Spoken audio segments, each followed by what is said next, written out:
ഇന്നൊരു ഫാമിലി ഷൂട്ടാണ്. കുറേ കാലമായി ഞങ്ങൾ എല്ലാവരും കൂടി ഒരു ഫോട്ടോ എടുക്കണം എന്നുള്ളത് പ്ലാൻ ചെയ്യുന്നു. പക്ഷെ ഇതുവരെ നടന്നിട്ടുണ്ടായിരുന്നില്ല. അങ്ങനെ ഫൈനലി നമ്മൾ ഫോട്ടോ ടെക്കിൽ പോയിട്ട് ഫോട്ടോ എടുക്കാമെന്ന് വിചാരിച്ചു. അവിടെ ഇങ്ങനെ ചെറിയ സ്പേസ് ഒക്കെ ഉണ്ട് കേട്ടോ റെഡി ആവാനായിട്ടുള്ള. ഇതാണ് എൻ്റെ അമ്മമ്മ അമ്മച്ചൻ. അങ്ങനെ അമ്മമ്മ അമ്മച്ചൻ ഞങ്ങൾ എല്ലാവരും കൂടി ഒരു ഫോട്ടോ എടുക്കണം എന്ന് വിചാരിച്ചുകൊണ്ടിരിക്കുകയായിരുന്നു. ഇതാണ് ശരിക്കും അമ്മേൻ്റെ ഫാമിലി.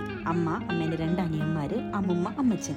ഇതാണ് അവരുടെ കുട്ടി ഫാമിലി എന്ന് പറയുന്നത്. അങ്ങനെ അവിടുന്ന് ഫോട്ടോ ഒക്കെ എടുത്തു. ഞങ്ങൾ എല്ലാവരും എടുത്തു. അതൊന്നും ഈ ഒരു വീഡിയോയിൽ ഞാൻ ഇൻക്ലൂഡ് ചെയ്തില്ല എന്ന് മാത്രമേ ഉള്ളൂ. പിന്നെ നമ്മൾ നേരെ ഫുഡ് കഴിക്കാമെന്ന് വിചാരിച്ചിട്ട് പോയിട്ടോ. ഫുഡ് കഴിക്കാൻ വേണ്ടി പോയിട്ടുണ്ടായിരുന്നത് സീഷൽ റെസ്റ്റോറൻറ്റിലാണ്. നല്ല അടിപൊളി ഫുഡായിരുന്നു കേട്ടോ. പിന്നെ ഞങ്ങൾ എല്ലാവരും ഉള്ളതുകൊണ്ട് തന്നെ നമുക്ക് സീറ്റിംഗ് സ്പേസ് ഒക്കെ നോക്കിയിട്ടായിരുന്നു ഞങ്ങൾ ഹോട്ടൽ ചൂസ് ചെയ്തിട്ടുണ്ടായിരുന്നു. സീഷൽ അതിനെല്ലാം പറ്റിയൊരു ഹോട്ടലാണ്. വലിയ സീറ്റിംഗ് സ്പേസ് ആണ് കേട്ടോ അവിടെ ഉള്ളത്. സോ എല്ലാവരും കൂടി അടിപൊളിയായിട്ട് ഫുഡൊക്കെ കഴിച്ചു. എന്നിട്ട് നേരെ നമ്മൾ അവിടുന്ന് ബീച്ചിലേക്ക് പോകാന്നുള്ളൊരു പ്ലാൻ ആയിരുന്നു. അങ്ങനെ ബീച്ചിലൊക്കെ പോയി കുറച്ച് നേരം അവിടെയും സ്പെൻഡ് ചെയ്തിട്ടാണ് നമ്മൾ വീട്ടിലേക്ക് പോയിട്ടുണ്ടായിരുന്നത്. അങ്ങനെ ഇന്നത്തെ ദിവസം വളരെ എൻജോയ് ചെയ്തിട്ട് എല്ലാവരും ഒരുമിച്ച് ഇന്ന് സംസാരിക്കാനും ഫുഡ് കഴിക്കാനൊക്കെ പറ്റില്ല അടിപൊളി ദിവസമായിരുന്നു.